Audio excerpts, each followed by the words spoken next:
أعوذ بالله من الشيطان الرجيم.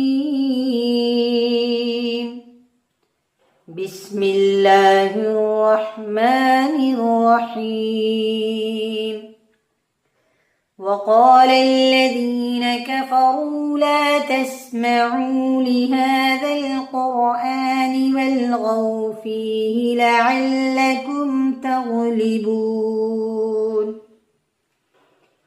فلنذيقن الذين كفروا عذابا شديدا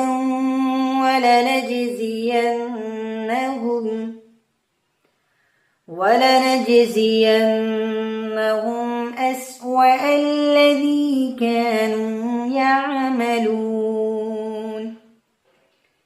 ذلك جزاء أعداء الله النار لهم فيها دار الخلد جزاء بما كانوا بآياتنا يجحدون. وقال الذين كفروا ربنا أرنا الذين أضلانا من الجن والإنس نجعلهما تحت أقدامنا ليكونا من الأسفلين.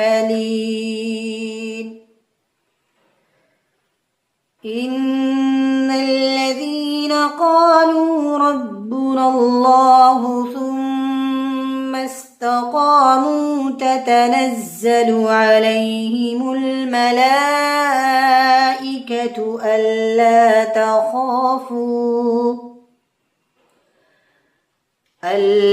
تخافوا ولا تحزنوا وأبشروا بالجنة التي كنتم توعدون.